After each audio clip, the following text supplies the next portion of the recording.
Bien, bonjour, rebonjour.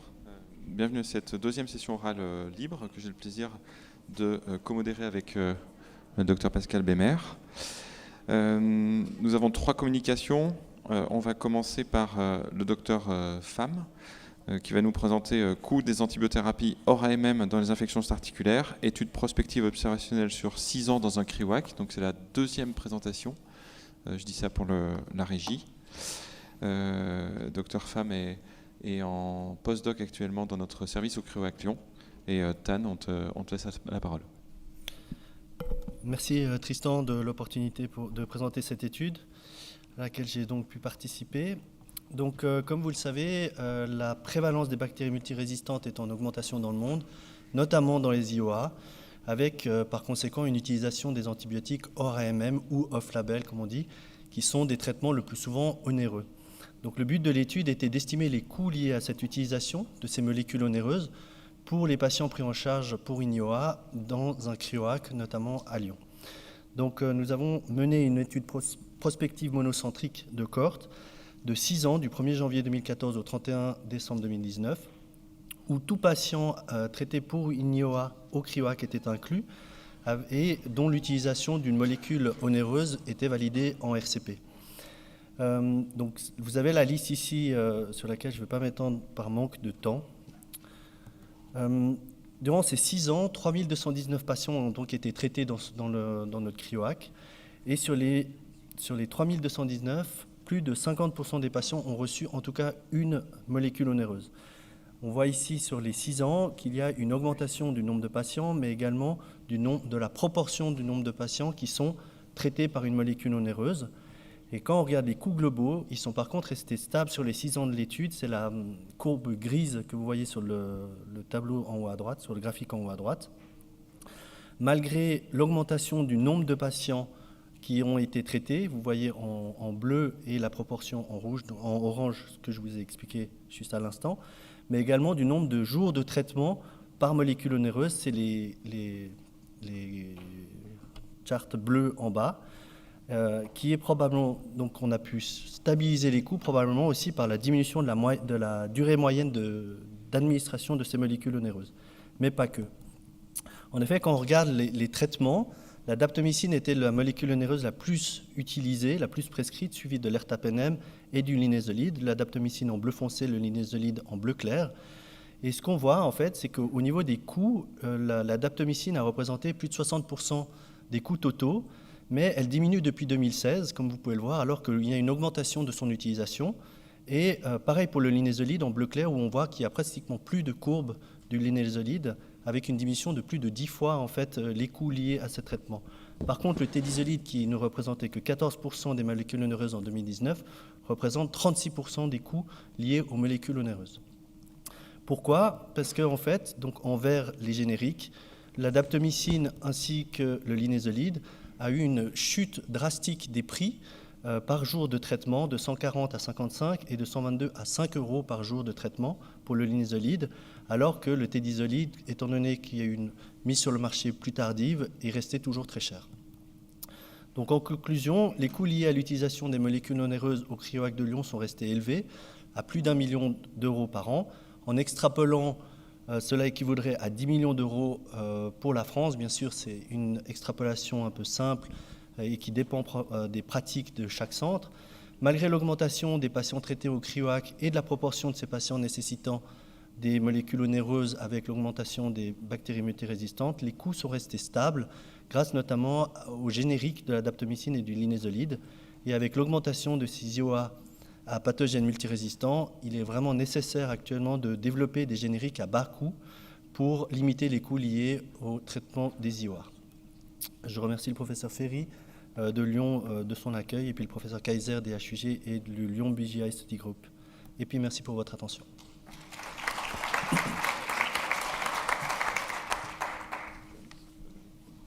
Nous allons écouter maintenant une étude d'infection de cohorte d'infection à staphylocoque lutenensis. Merci beaucoup. Merci aux organisateurs de me donner l'opportunité de présenter ce travail, qui est un travail régional Donc c'est une étude de cohorte rétrospective multicentrique qui s'est étendue de 2010 à 2020, qui, vous voyez, sur de très nombreux centres de la région autour des hospices civils de Lyon, ce qui nous a permis de colliger 111 patients qui étaient porteurs d'une infection prothétique à Staphylococcus lugdunensis, diagnostiqués sur des critères cliniques, morphologiques et histologiques, et au moins un prélèvement profond positif. Donc ces patients, c'est majoritairement des infections de prothèses de genoux. Vous voyez, 65%, 35% de PTH, un âge médian de 72 ans, et les principales comorbidités étaient l'obésité, 37%, l'insuffisance cardiaque, 24%, et le diabète, 21%. C'est des infections principalement d'inoculation, dans 75% des cas, et hématogènes pour 16% des patients, et de présentation majoritairement chronique, 70% des patients, et 34% d'infections plurimicrobiennes. Alors, en ce qui concerne la prise en charge, elles ont été majoritairement prises en charge par DER, vous voyez, 60% des patients, sinon changement en un temps, 14%, ou en deux temps, 28%, assorti d'une antibiothérapie d'une durée totale d'à peu près 3 mois, dont 18 jours IV en médiane, et 71% des patients ont reçu de la rifampicine. Alors, en ce qui concerne l'outcome de ces patients, suivi médian de 100 semaines, avec 22 échecs, 20% attribués à Staphylococcus lugdunensis, c'est-à-dire qu'on a exclu les superinfections documentées, donc ça ferait 15 échecs supplémentaires à ajouter. Et en ce qui concerne les facteurs de risque d'échec de ces infections-là, donc je vous présente ici les courbes de survie sans échec de ces patients. Les principaux facteurs de risque étaient l'existence d'un diabète, d'une fistule à la présentation clinique, le DER par rapport au 1 ou au 2 temps. Et quand on regarde la stratégie chirurgicale, une stratégie chirurgicale appropriée était associée à un meilleur outcome, bien entendu. Et ce qui était intéressant, c'est qu'il y avait à peu près 12 patients dans la série qui ont bénéficié d'un traitement suppressif derrière, du fait d'une chirurgie inappropriée, ce qui permet d'améliorer un petit peu le pronostic de ces patients, entre guillemets, mal opérés. La co-infection à Staph doré est également un facteur de risque d'échec, et puis l'utilisation de rifampicine était un élément protecteur avec un odds ratio autour de 3 sur l'ensemble de la cohorte. Et si on s'intéresse maintenant uniquement aux 60% de patients traités par DER, vous voyez que c'est des infections principalement chroniques, 52% quand même, changement des pièces mobiles uniquement dans 45% des cas, et au total, une indication chirurgicale inappropriée, vous voyez, dans 80% des cas, ce qui est énorme dans ce type d'indication. 70% des patients ont bénéficié d'un traitement par rifampicine, et après un suivi médian de 120 semaines, on a eu 28% d'échecs pour cette stratégie chirurgicale, avec comme facteur de risque principaux d'échec le fait d'avoir une infection retardée ou tardive, également la présence d'une fistule, un syndrome inflammatoire biologique important au diagnostic, et puis bien sûr le changement de polyéthylène. La rifampicine ne ressortait pas comme facteur pronostic sur ces infections traitées par DER. Alors, en conclusion, ces infections de prothèses à Staph lugdunensis sont des infections difficiles à traiter, avec un pronostic qui est globalement assez sombre, plus de 20% d'échecs, avec des facteurs de risque qui sont finalement proches de ceux qu'on connaît pour Staphylococcus aureus, avec notamment un impact important de l'indication chirurgicale. Il faut probablement, comme ça avait été suggéré par des plus petites séries, réserver le DER avec changement des pièces intermédiaires aux infections bien sûr précoces, et en l'absence d'autres facteurs de risque, notamment l'absence de fistule et possiblement l'absence de diabète, qui était l'autre facteur de risque important retrouvé dans la série. La rifampicine semble avoir une place importante en général. On n'a pas pu la mettre en évidence dans la conservation de matériel, probablement par manque de puissance. Et puis un intérêt aussi du traitement suppressif chez ces patients pour lequel la stratégie chirurgicale ne peut pas être appropriée, puisqu'on améliore clairement le pronostic des patients avec traitement conservateur. Voilà, je vous remercie de votre attention, puis je voulais remercier tous les participants à cette étude au niveau régional qu'on a pu centraliser chez nous à Lyon. Merci beaucoup.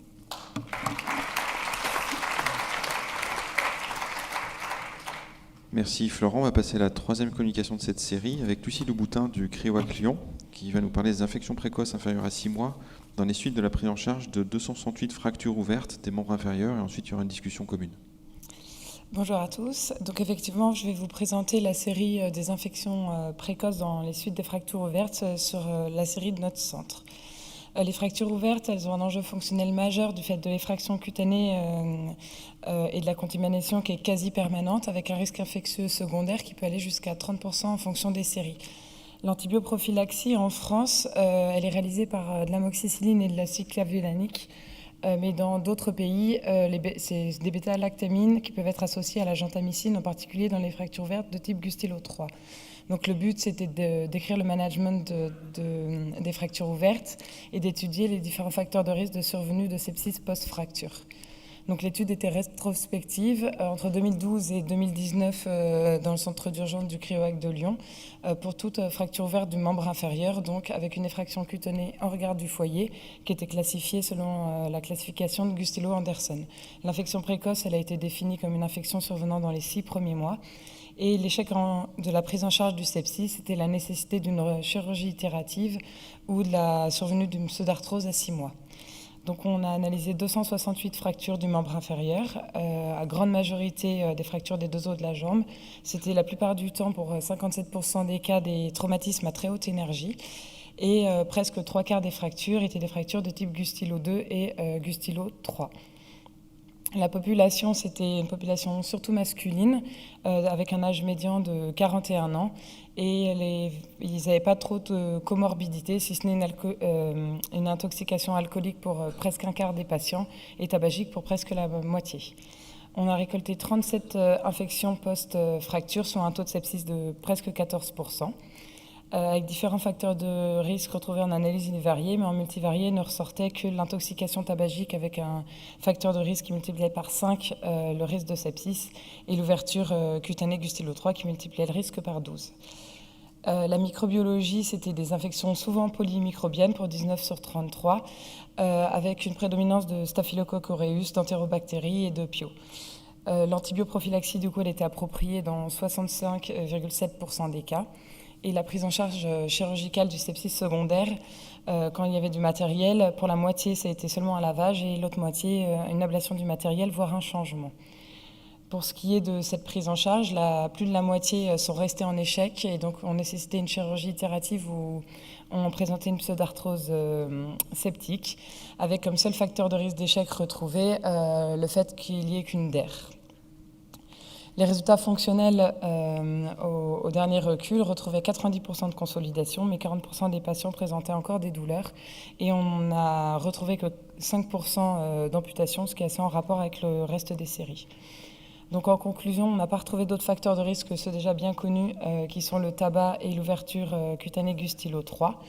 Mais on a retrouvé le risque d'échec de la prise en charge du sepsis, lorsqu'on effectuait seulement un lavage sans dépose ni changement en un temps.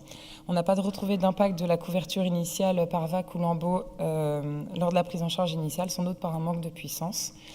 Et l'antibioprophylaxie initiale était adaptée que dans moins de 2/3 des cas. Donc se discute la possibilité de remplacer l'antibioprophylaxie par de la tazocilline ou l'I associée pour les fractures ouvertes de type Gustilo 2 ou 3. Je vous remercie. Vous pouvez aller tous les 3 proches du pupitre. Vous pouvez aller proche du pupitre pour les questions. Merci pour ces belles présentations. Est-ce qu'il y a des questions dans la salle ?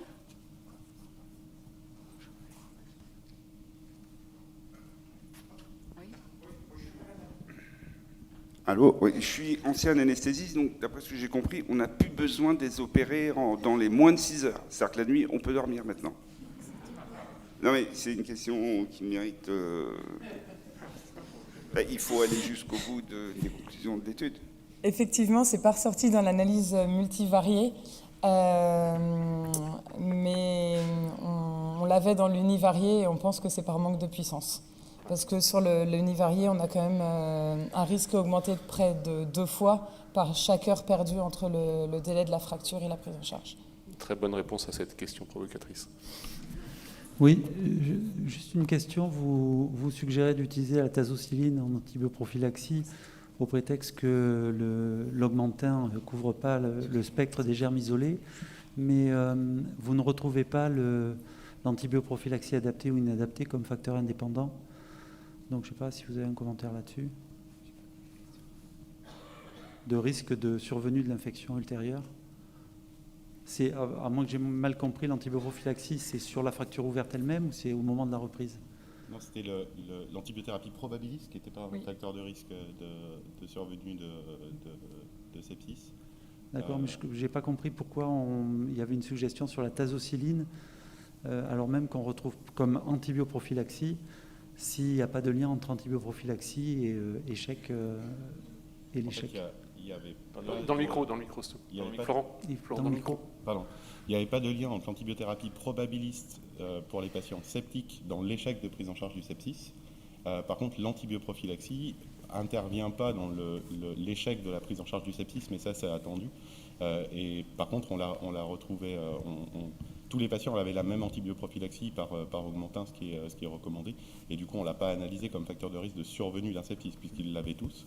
Mais vu la microbiologie qu'on a sur les fractures ouvertes, notamment les plus sévères, on se pose vraiment la question d'une antibiothérapie plus large post-fracture, et notamment par tazocilline pour les groupes 3. Une dernière question, et après on passe... Oui, pardon, Louis Bernard. Pour l'antibiothérapie, justement, probabiliste, c'était 48 heures d'augmentin plus de l'agenta.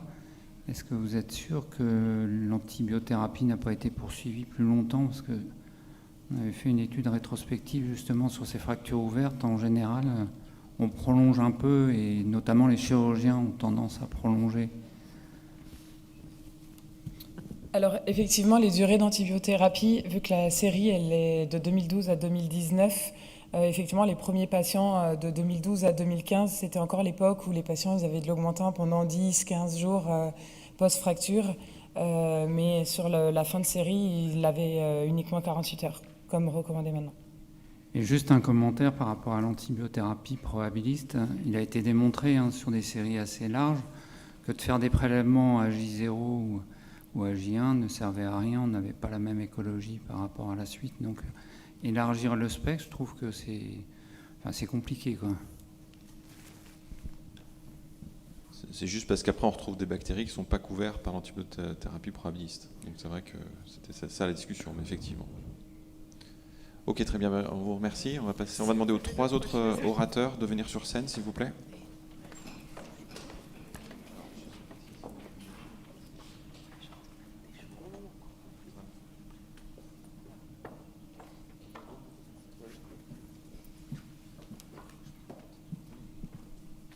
Bien, nous allons aborder des infections de prothèses à germes beaucoup plus rares, mais non moins graves et nécessitant un traitement long.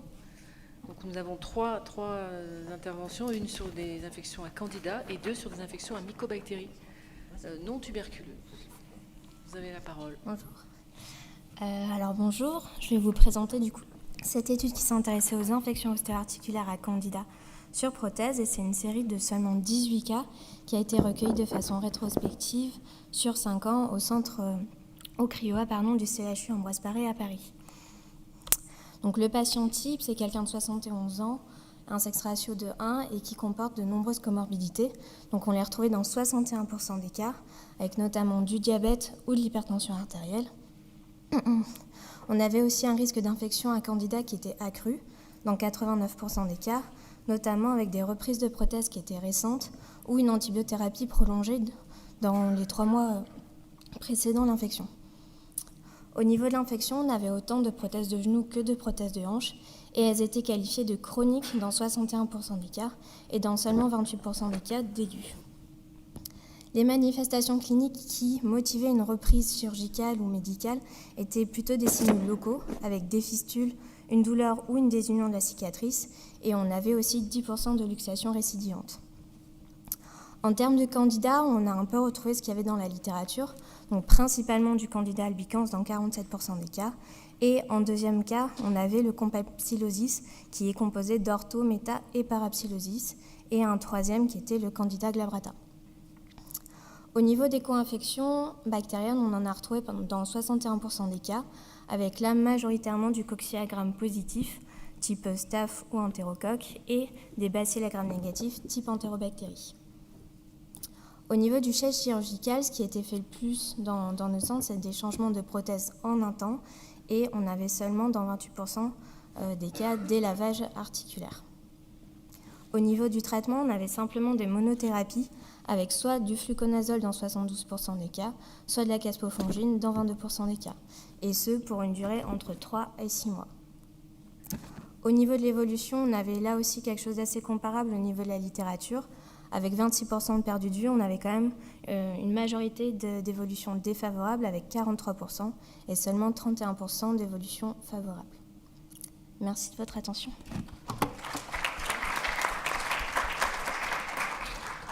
Merci beaucoup. Nous allons passer à l'intervention de M. Chazala Pascal.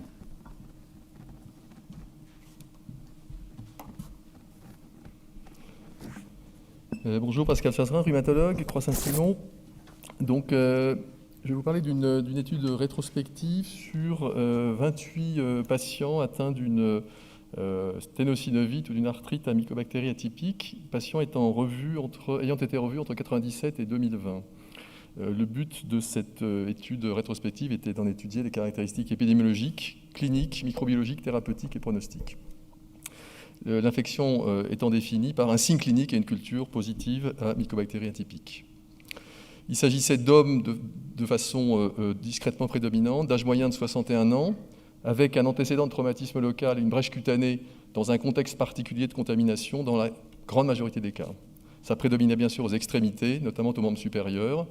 Il s'agissait de ténosynovite et ou d'arthrite. On retrouvait un terrain d'immunodépression dans la moitié des cas et le délai diagnostique moyen était de plus de 2 ans. Il n'y avait quasiment pas de localisation extra-articulaire. Les principales espèces retrouvées étaient Chelonae, Xenopie, Marinum et Avium.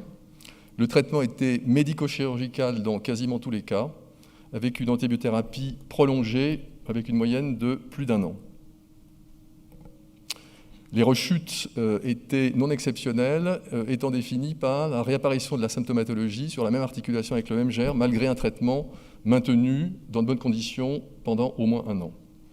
Il existait pour les patients qui ont pu être revus et recontactés des séquelles significatives dans une grande majorité des cas, avec chez les actifs un impact fonctionnel. 3 patients sont décédés dans notre cohorte de causes non en rapport avec l'infection et non en rapport avec des incidents liés aux antibiotiques. En conclusion, ces infections interarticulaires à mycobactéries atypiques sont très rares, voire exceptionnelles. Le diagnostic est retardé et c'est dans un contexte le plus souvent très particulier, donc d'une brèche cutanée avec une contamination tellurique ou aquatique. L'immunodépression n'est pas constante. Je ne reviens pas sur l'importance du labo de microbiologie sur le plan du diagnostic, de l'espèce et de l'antibiogramme. Le traitement est médico-chirurgical de façon systématique avec une antibiothérapie adaptée prolongée. Les séquelles sont fréquentes, sévères. Et je fais la liaison avec la communication suivante, puisque 6 de nos 15 patients et peut-être plusieurs des 13 patients seront inclus dans l'enquête nationale qui va vous être présentée juste après ma communication. Donc la complexité, ça devient plus simple, l'union fait la force. Merci. Alors c'est très bien, vous avez introduit directement Olivia Pechamp qui va nous parler de l'étude nationale. Donc, bonjour à tous, je suis Olivia Pechamp, bactériologiste au CHU de Bordeaux. Donc effectivement, je vais vous présenter cette étude multicentrique rétrospective sur les infections ostéo-articulaires à mycobactéries non tuberculeuses en France. Donc il s'agit d'une étude pour laquelle nous avons recensé les cas d'infections ostéo-articulaires à mycobactéries non tuberculeuses entre les années 2010 à 2018. Donc pour que les patients soient inclus, il fallait qu'ils aient au moins un prélèvement ostéo-articulaire positif à mycobactéries non tuberculeuses. Donc nous avons recensé les cas à partir des données des laboratoires de microbiologie et également des données des cryo-AC. Donc au total, 19 centres ont été inclus, 19 centres ont participé en fait à cette étude. Ce qui nous a permis de recenser 82 cas d'infection à mycobactéries non tuberculeuses. La moitié des patients étaient des hommes et l'autre moitié donc des femmes. L'âge médian était de 61 ans. On peut voir en fait qu'un tiers des patients ne présentaient aucun facteur de risque et lorsqu'ils avaient un facteur de risque identifié, dans la majorité des cas, c'était lié à la prise d'un traitement immunosuppresseur. Donc la douleur était quand même le symptôme le plus fréquemment rapporté, suivi de l'impotence fonctionnelle. La majorité des patients dans cette étude présentaient une atteinte unique sur une articulation native, donc essentiellement des localisations au niveau de la main, des localisations vertébrales, du poignet et du genou. Le délai diagnostique, c'est-à-dire entre l'apparition des premiers symptômes et l'identification de l'espèce, donc le premier prélèvement positif en culture, était de 7 mois. Lorsqu'une imagerie était pratiquée, elle révélait des anomalies dans 80% des cas. Au niveau des résultats d'anatomopathologie, donc ils ont été réalisés à peu près dans 47 patients, et on voit que cette anapathie était contributive pour la moitié des patients, et essentiellement lorsque les localisations étaient au niveau des mains et des poignets. Alors pour les résultats bactériologiques, seulement 12 échantillons étaient positifs à l'examen direct. Le délai médian des cultures était de 14 jours et 17 espèces différentes ont été identifiées. Et il était intéressant de regarder qu'en fonction de la localisation, on pouvait avoir des espèces plus fréquemment rencontrées, notamment au niveau de la main, on retrouvait plutôt Mycobacterium chelonae marinum. Au niveau vertébral, les mycobactéries du complexe aviaire et Xenopie. Au niveau du poignet, essentiellement les mycobactéries du complexe aviaire, pas d'espèces prédominantes au niveau du genou. Et pour nos 7 cas d'infection au niveau du pied, c'était uniquement Mycobacterium chelonae. Au niveau du traitement, donc 46 patients ont reçu une antibiothérapie et ont également bénéficié d'une chirurgie. 26 patients ont bénéficié d'une antibiothérapie seule. Donc en général, les traitements antibiotiques, c'était au moins 2 à 3 antibiotiques adaptés à l'espèce identifiée. La durée médiane de traitement était de 9 mois et l'évolution qui a été estimée en fait au bout d'1 an était favorable dans les 2 tiers des cas. Et à noter que les décès qui ont été identifiés étaient aussi non liés en fait à l'infection en question. Voilà, je vous remercie de votre attention.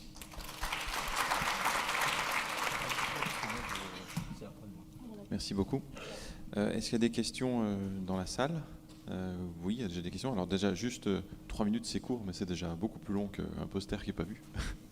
Et l'idée, c'est de promouvoir les discussions et de favoriser justement des discussions sur des thèmes un petit peu proches et d'avoir un maximum de communication orale exposée.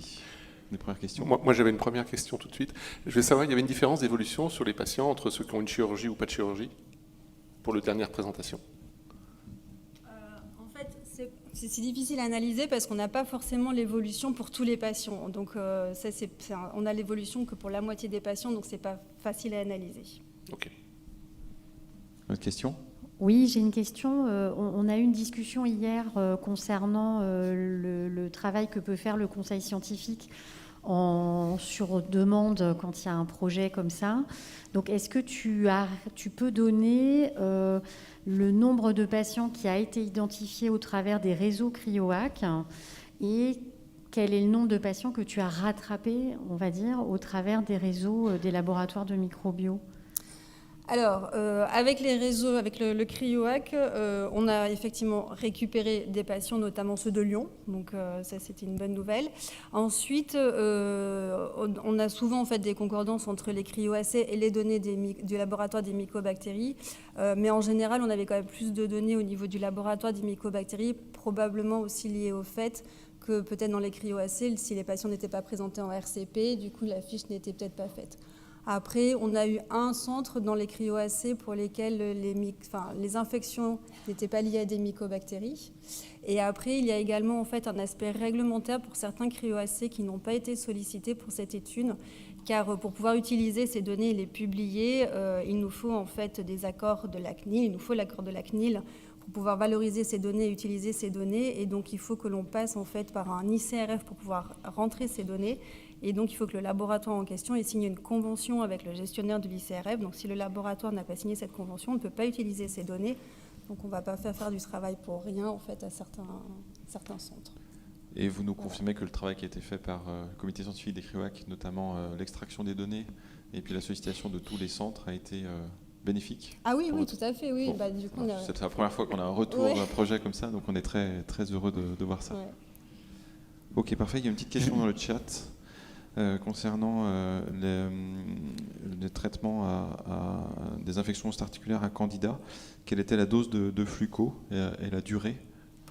Est-ce que vous voulez aller juste au micro pour répondre très rapidement ? Après une dernière question et on enchaînera sur la suite. Alors les doses en première intention c'était 800, c'était 800 et après c'était de 3 à 6 mois donc ça dépendait. Alors au début, c'était plutôt de la caspofongine pendant 1 semaine. Et après, on passait en péros à fluconazole entre 800 et 400. Et là, c'était entre 3 et 6 mois. Là. Ok, merci. Dernière question. Juste pour les infections à mycobactéries atypiques, est-ce qu'on parle bien d'infection ostéo-articulaire? Il n'y a pas un problème d'identification nosologique? Il n'y a pas d'infection des parties molles ou ténosynovites le plus souvent? Quand je vois le poignet qui est touché.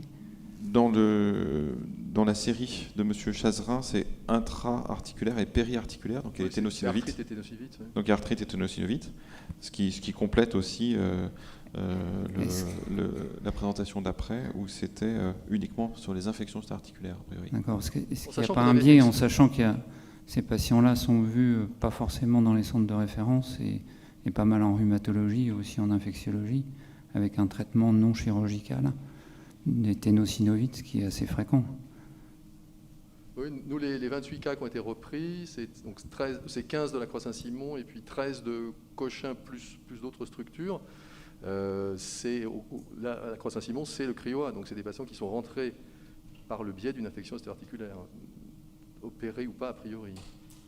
Et le rachis a été exclu dans notre recherche a priori, puisqu'on ne voulait pas reprendre les patients à xénopie dans le cadre de l'infection nosocomiale publiée en 2001 avec une quarantaine de patients. Donc on a d'emblée, nous, exclu la teinte rachidienne de ces localisations à mycobactéries atypiques. Oui, je comprends, parce que ma question derrière, si je peux me permettre une dernière question, c'est faut-il les opérer, quoi? Le plus souvent, on se traite médicalement. Enfin. Si c'est voilà, c'est des chirurgiens qui vont répondre, et si c'est une ténosynovite qui évolue de façon défavorable, avec l'absence de germes retrouvés au début, oui, il y a probablement l'indication d'une ténosynovectomie. Donc est-ce qu'il faut les opérer systématiquement? Nous, dans nos 15 plus 18, ils ont tous été opérés, mais ça pouvait être un geste assez simple, donc une synovectomie. Dans l'enquête nationale, en revanche, donc c'est finalement, il y en a un tiers qui n'est pas opéré. Non, probablement pas. Ça dépend de l'articulation, du terrain, de l'espèce, sans doute. Enfin, certainement. Ok, très bien. Bah, écoutez, merci bien. Vous avez vu, ça s'est bien passé quand même. Donc on va passer au dernier trio. Merci beaucoup.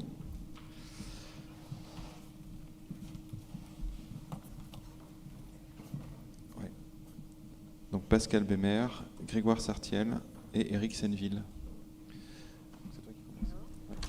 Donc on va commencer par la première communication qui concerne les infections de prothèses clostridiennes, une série de 16 cas par Pascal Bémer. Oui, en fait, je vous présente le travail réalisé par notre assistante Anne-Gaëlle Leroy et une interne, avec la collaboration de plusieurs collègues dans l'Ouest. Bon, les infections de prothèses osteoarticulaires à anaérobie, c'est une entité extrêmement rare, d'autant plus quand il s'agit du genre Clostridium. L'objectif était donc de mieux caractériser ces infections de prothèses et nous avons réalisé une étude rétrospective multicentrique dans 6 hôpitaux de l'Ouest de la France entre 2003 et 2020 selon les critères IDSA, en recueillant donc les données cliniques et microbiologiques à partir des dossiers médicaux. En parallèle, une revue de la littérature a été effectuée concernant tous les cas d'IP à Clostridium perfringens, cette fois-ci publié avant 2021. Un total de 16 patients a été inclus, une majorité de femmes, sur des infections de prothèses totales de hanches en majorité. L'âge moyen était élevé, 84 ans. Un antécédent de chirurgie était retrouvé sur la même articulation dans 8 cas et c'était en majorité des infections précoces ou retardées. Les infections étaient monomicrobiennes ou plurimicrobiennes à moitié égale et perfringens, c'était l'espèce la plus souvent identifiée. La prise en charge chirurgicale était représentée par un DER dans 7 cas. Pour l'antibiothérapie, c'était soit l'amoxicilline, soit la clindamycine, soit le métronidazole seul ou associé. Et la durée moyenne de traitement était de 11 semaines. Il y avait quand même des données manquantes, vous imaginez bien, mais cela dit, sur celles qui étaient connues, l'issue était favorable dans 5 cas. On notait un décès dans 4 cas, une rechute et une fistulisation dans un cas chacun.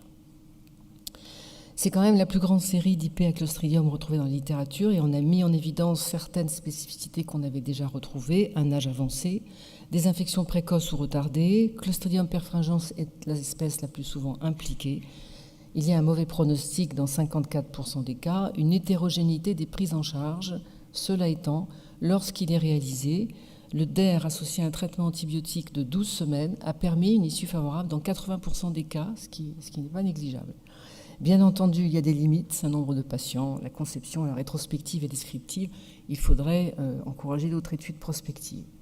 Je vous remercie pour votre attention. Et je remercie tous les collègues qui ont participé à cette étude. Merci bien. On va passer à la communication suivante par Grégoire Sarciel concernant un thème un petit peu chaud, infection de prothèse articulaire à Cutibacter macnès. Une association avec la rifampicine est-elle nécessaire? Bonjour, Grégoire Sarciel, je suis interne du DES de maladies infectieuses et je vais vous présenter une étude menée avec l'équipe de la Croix-Saint-Simon sur les infections de prothèses AC acnès et sur l'intérêt de l'association de la rifampicine à l'antibiothérapie. Les données in vitro, et notamment avec un modèle animal avec du matériel étranger, ont montré que la rifampicine avait une très bonne efficacité sur le biofilm induit par C. acnès, meilleure que tous les antibiotiques qu'on pouvait utiliser. Concernant les études cliniques, la littérature est assez pauvre, avec quelques études qui ont étudié le sujet, notamment ces 2 études, et pas de différence entre 2 groupes de patients traités pour une infection à C. acnès, donc ils aient reçu ou non de la rifampicine, bien que sur l'étude la plus récente de juin 2021, une tendance à la significativité. Donc l'objectif de notre étude, c'était, dans le cadre d'infections de prothèses articulaires chroniques monomicrobiennes à C. acnès, de comparer la survie sans échec à 2 ans chez des patients ayant reçu un traitement chirurgical curatif et une antibiothérapie sans ou avec rifampicine. Donc les patients étaient traités pour une durée d'antibiotiques de 12 semaines jusqu'à 2016, puis 6 semaines à partir de 2017, avec au minimum 14 jours en intraveineux. On avait 2 groupes de traitement qui ont été constitués. Le groupe rifampicine qui recevait une bithérapie intraveineuse qui associait la rifampicine et un autre antibiotique, puis un relais Péros qui pouvait se faire sans rifampicine dans la plupart des cas, et un groupe contrôle qui était traité en monothérapie sans rifampicine. Concernant le traitement chirurgical, tous les patients ont bénéficié d'un changement complet de leur prothèse, soit en un temps, soit en 2 temps. Donc, il y a 130 patients qui ont été pris en charge à la Croix-Saint-Simon durant la durée de l'étude pour une infection à C. acnès, avec 65 patients qui ont pu être inclus dans l'étude, 36 dans le groupe rifampicine, 29 dans le groupe contrôle. Donc, c'est des patients d'une moyenne d'âge de 69 ans, majoritairement des infections de prothèses de hanche, majoritairement des contaminations post-opératoires tardives, et pas de différence significative entre les 2 groupes de patients, que ce soit au niveau des comorbidités, du nombre de chirurgies antérieures ou des antécédents infectieux. Donc, concernant l'antibiothérapie reçue, on note une utilisation plus importante de clindamycine dans le groupe contrôle, une durée totale d'antibiothérapie et une durée d'antibiothérapie intraveineuse qui était par contre beaucoup plus longue dans le groupe rifampicine. Et concernant le traitement chirurgical, donc un peu plus de changements complets en 2 temps dans le groupe rifampicine que dans le groupe contrôle, bien que le 1 temps ait été utilisé majoritairement dans les 2 groupes. Donc l'analyse du critère de jugement principal ne met pas en évidence de différence dans l'échec de traitement dans les 2 ans qui ont suivi la chirurgie dans les 2 groupes, avec 4 patients dans le groupe rifampicine, soit 11%, et 2 patients en groupe contrôle, soit 7%, qui ont présenté un échec de traitement. À noter que sur tous les patients, les échecs de traitement étaient pour tous les patients des nouvelles infections à des germes très différents et aucune récidive au même germe et aucun essai lié. Donc en conclusion, cette étude ne montre pas de bénéfice à utiliser la rifampicine dans le traitement des infections de prothèse AC acnès, à condition bien sûr que le traitement chirurgical curatif soit curatif et donc optimal pour traiter le biofilm.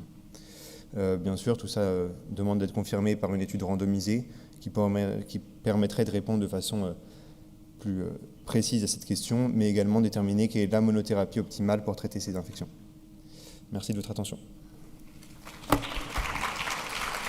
Merci pour cette présentation. Et donc la dernière présentation, Éric Senneville, du CREVAC Lille-Tourcoing, qui va nous parler de la pénétration osseuse du cefepime et de la daptomycine utilisée en antibiothérapie probabiliste chez des patients présentant des infections de prothèses, une étude prospective multicentrique. Merci Tristan, bonjour à tous. Ce travail a été publié, donc si ça vous intéresse, il est publié. Donc on a essayé de voir si ce que l'on fait à peu près tous, c'est-à-dire faire des antibiotiques en probabiliste en péropératoire une fois que les prélèvements sont faits, en espérant protéger un matériel si on le lave ou un nouveau matériel si on l'implante, c'était vraiment efficace en termes de concentration d'antibiotiques à ce moment-là. Donc on a fait une étude prospective où on a dosé à ce moment-là le sang et les tissus, si c'était une hanche, le cotyle et le fémur, un genou, le fémur ou le tibia, de façon à voir si on avait vraiment des antibiotiques au site infecté à ce moment-là et de le rapporter au CMI des microbes identifiés. Donc on a une population assez standard de patients opérés pour des prothèses exclusivement, donc une population qui n'a rien de bien particulier. Donc je vais rapidement au résultat, simplement. On a fait cette étude parce qu'on avait entendu plusieurs fois, ou j'imagine je ne suis pas le seul, entendu plusieurs fois André Straumpous dire que ce schéma c'était un peu débile parce que les antibiotiques n'y étaient pas. Donc nous ça nous embêtait parce qu'on fait ça quand même depuis très très longtemps, en y croyant dur comme fer. Et on s'est un petit peu rendu compte que M. Straumpous avait peut-être raison parce qu'on se rend compte qu'assez souvent, de façon non négligeable, il n'y a pas d'antibiotiques du tout dosables à l'endroit des sites auxquels on va implanter ou laisser le matériel le laver au moment où on a fini la chirurgie.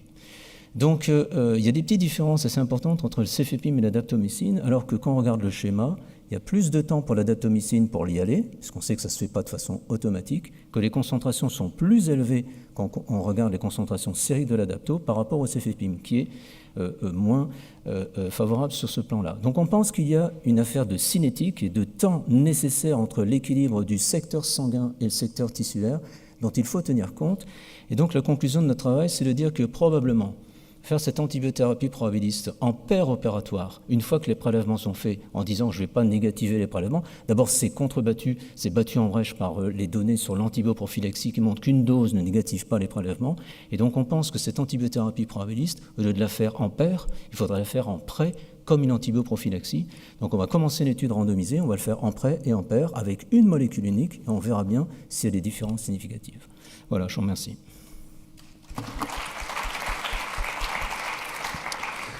Merci infiniment.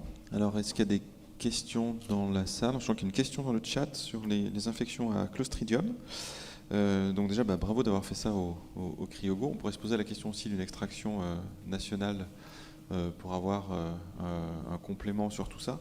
Il y a une question concernant le métronidazole. Est-ce qu'il a été utilisé 12 semaines parfois et quelle a été la tolérance? Non, ça, je suis désolée, j'ai pas l'information. Non. J'ai pas l'information. Ok, ce serait assez étonnant, effectivement, oui, mais oui, je comprends. En tout cas, ce sont un type d'infection où il peut y avoir aussi une valse un petit peu des antibiotiques avec métronidazole d'abord et ensuite des relais. Est-ce qu'il y a eu du question hyperbare aussi pour ces très bonnes questions, effectivement, pour ces question hyperbare? Non, je ne crois pas. Non. Ok. Très bien, merci. Est-ce qu'il y a des questions dans la salle?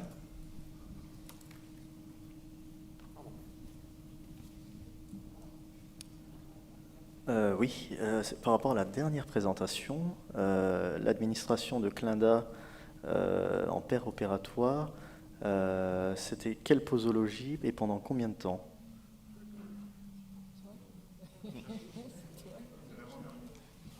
Non, c'était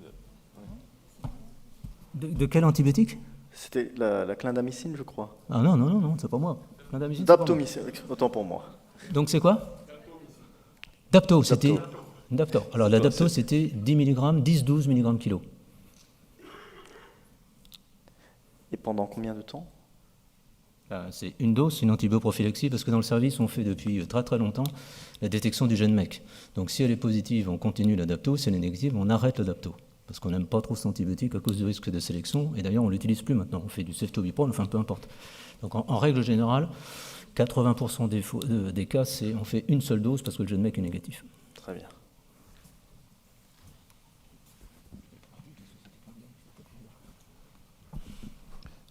Est-ce qu'il y a d'autres questions? Une fois. Notamment rifampicine et Cutibacter macnes, par exemple. Je peux en poser une? Oui, bien sûr, Eric. Dans le groupe rifampicine, j'ai vu qu'il y avait un début rifampicine et après c'était avec ou sans rifampicine. Donc ces patients, ils ont reçu... c'était un début de traitement par la rifam, mais pas forcément la totalité du traitement sur rifam. C'était un traitement intraveineux par rifampicine plus un autre antibiotique pendant au moins 14 jours, et après le relais Péros était le plus souvent monothérapie par clindamycine le plus souvent, ou amoxicilline. Ah oui, donc c'est pas un traitement rifampicine, c'est une induction de traitement par la rifam. C'est moitié du traitement par rifampicine. Parce que 14 jours, c'est vraiment le minimum en intraveineux. La plupart avaient été traités plus longtemps par intraveineux.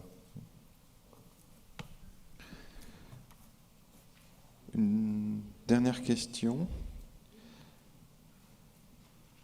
Question à la place à ce moment-là de l'antibioprophylaxie si on débute l'antibiothérapie en pré-op. Si tu débutes ton antibiothérapie probabiliste en pré-op, quelle serait la place de l'antibioprophylaxie usuelle? Déjà, nous, on n'en fait pas, pour le moment, de l'antibioprophylaxie dans les reprises septiques. Donc on se dit, on n'a pas encore les datas pour le faire, mais si le travail montre que ça change quelque chose de le faire en préopératoire, ce qui devrait être le cas, mais on ne le sait pas encore, bah effectivement, ça règle le problème. L'antibiothérapie d'attente va faire l'antibioprophylaxie. En plus, elle sera mieux adaptée parce qu'elle est en spectre super large par rapport à l'oxacilline ou la céfazoline pour une reprise septique. Ok. Bon, bah écoutez, on va arrêter avec cette session orale libre. Merci tous les orateurs. Merci beaucoup.